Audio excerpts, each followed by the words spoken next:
여러분 안녕하세요. 노가당TV입니다. 제 채널을 구독해 주시는 몇 분들께서 저에게 이제 건설회사 직무에 대한 부분을 좀 설명을 해달라고 하는 요청을 하셨습니다. 그래서 오늘 이 영상을 준비를 했고요. 오늘 간략하게 설명을 돕기 위해서 한 장의 표를 오른쪽에 보시는 바와 같이 준비를 했습니다. 자, 우선 건설회사의 직무에 대해서 설명을 하자고 하면 건설회사 업무 프로세스의 흐름에 대해서도 같이 설명이 이루어진다는 점. 오른쪽을 보시면은 대충 이해는 가실 겁니다.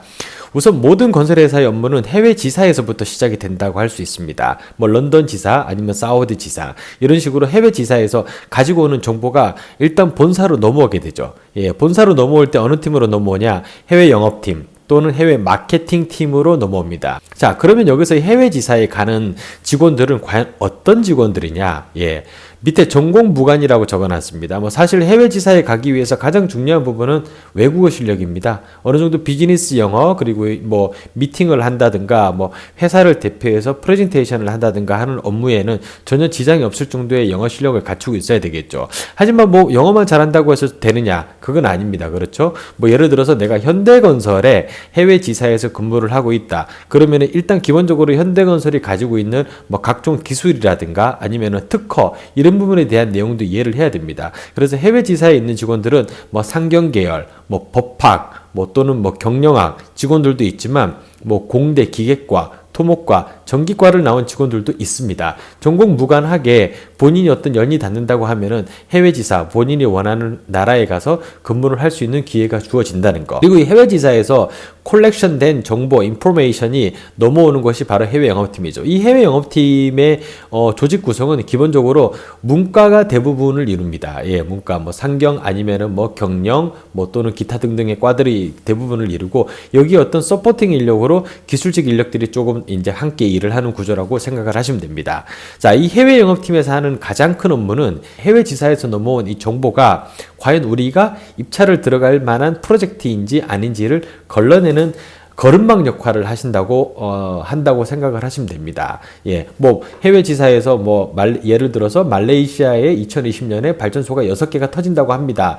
하고 정보를 줬어요. 하지만 해외 영업팀에서 6개를 다 우리가 들어갈 거야 라고 할 수는 없는 거죠. 이 중에서 가장 수익성이 좋고 그리고 우리가 기존에 해봤던 공사라서 리스크가 적은 이런 공사를 골라냅니다. 그리고 이것을 뭐 각종 뭐 예를 들어서 경영위원회라든가 대표이사의 컨펌을 받아서 이 수주를 들어갈지 말지를 결정을 하는 게 바로 해외 영업팀과 마케팅팀의 업무라고 보시면 됩니다. 자, 이 A 프로젝트를 하기로 결정을 했다. 그러면 그 다음 단계가 바로 입찰팀입니다. 이 입찰팀에는 주로 어떤 인력들? 이 입찰팀도 뭐 주로 뭐 공대 아니면 뭐 상경계열 전공 크게 상관없이 다 헤쳐 모인다고 보시면 됩니다. 그리고 입찰팀에 이 수주권이 넘어오면 입찰팀에서는 각 팀마다 담당 인원들을 선정해 달라고 메일을 뿐입니다.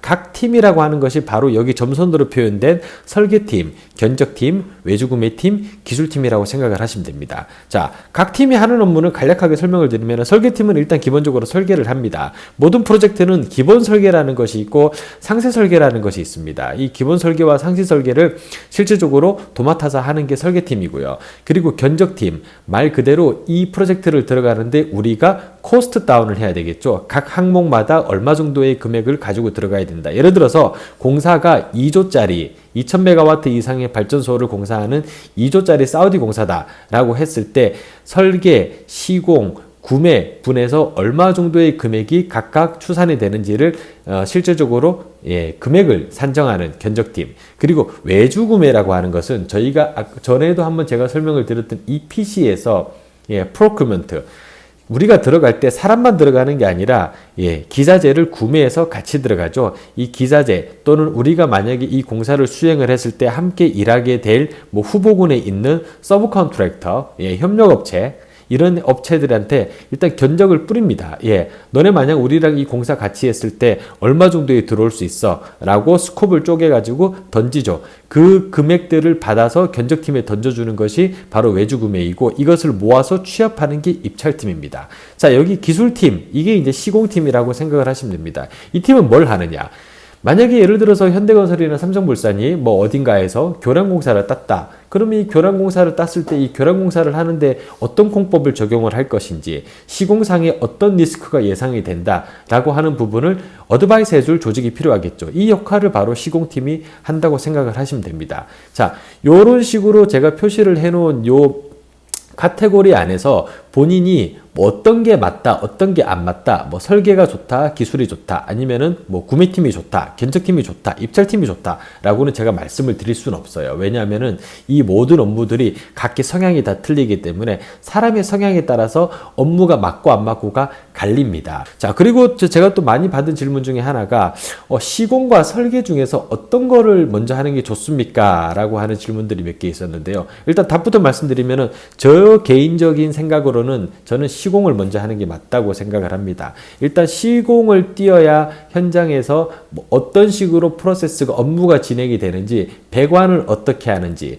토목은 어떻게 하는지, 기계 설치는 어떻게 하는지, 뭐 전기 개장, 보호는 어떻게 하는지, 이런 것들을 내가 실제로 협력업체를 데리고 공사를 띄워봐야 나중에 설계의 어떤 컨셉이라든가 기술 이런 것들을 이해를 하시게 됩니다. 기본적으로 설계팀에 가시면은 제일 먼저 스타디하는 부분들이 스펙입니다. 예를 들어서 보온을 할 때 어떤 스펙을 가지고 와서 적용을 할 것인지, 뭐 콘크리트 타설 작업을 할 때 어떤 스펙을 가지고 와서 믹스 디자인을 만들 것인지, 배합 설계를 만들 것인지, 이런 업무들을 하는 것이 설계팀이고, 이 만들어진 설계팀의 도면을 가지고 실제 현장에서 시공을 하는 게 시공팀이죠. 하지만 제가 기준으로 봤을 때는 시공을 먼저 띄고 그 이후에 한 대리 직급 정도 되었을 때 잡 포스팅이라든가 또는 뭐 직무순환 제도 같은 것을 이용해서 설계 경험을 함께 하는 것이 어떻게 보면은 조금 더 업무를 수월하게 이해하는 프로세스를 가져가는 게 아닌가라고 생각을 합니다. 뭐 이거는 단순히 제 개인적인 생각이기 때문에 뭐 현직에 계신 다른 분들은 또 다른 생각을 하실 수도 있습니다. 하지만은 건설회사 일단 입사를 하시면은 저희 세대까지는 사실 내가 시공을 시작했으면은 뭐 퇴직 때까지 쭉 시공으로 가는 베이스였어요. 내가 설계였다라고 하면 설계로 가는 베이스였고, 하지만 현재 뭐 들어오는 신입사원들이나 뭐 한 대리직급 정도 되시는 분들은 사실 설계와 시공의 벽이 허물어졌다고 보시면 됩니다. 본인이 본사에서는 설계 업무를 했지만 현장에 나올 때는 시공 업무를 맡아서 나온다거나, 또는 현장에서는 뭐 설계 업무를 맡아서 FE로 일을 했지만은 본사로 돌아갈 때는 뭐 시공팀으로 돌아간다거나, 아니면 현재는 뭐 두 팀을 합쳐놓은 회사들도 있어요. 일군 건설 회사 중에는. 그렇기 때문에 본인이 딱히 뭐 설계냐 시공이냐 이렇게 굳이 지금부터 고민하실 필요는 없습니다. 막상 입사해 보면은 한 팀에서 설계 시공을 함께 하는 회사들도 엄청 많아요. 10대 건설사 중에는.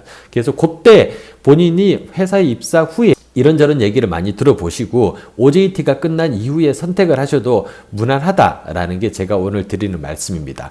자, 오늘 이 직무에 대해서 간략하게 설명을 드렸습니다. 뭐 각 회사마다 워낙 이 성격이 천차만별이기 때문에 이 제가 언급해 놓은 이 팀 이름도 다 틀리고요. 업무 프로세스도 조금씩 틀립니다. 하지만 일단 가장 기본적인 골조 뼈대는 이런 식으로 간다라는 것을 이해를 하시면은 아무래도 나중에 뭐 취업 준비하실 때 자기소개서를 쓰신다거나, 아니면은 향후에 입사 후에 내가 어떤 일을 해야지라고 생각을 하실 때 조금 도움이 되리라고 생각을 합니다. 자, 오늘 건설회사의 직무에 대해서 설명을 간략하게 드렸습니다. 간략하게 들었는데 벌써 한 10분이 되어 가네요.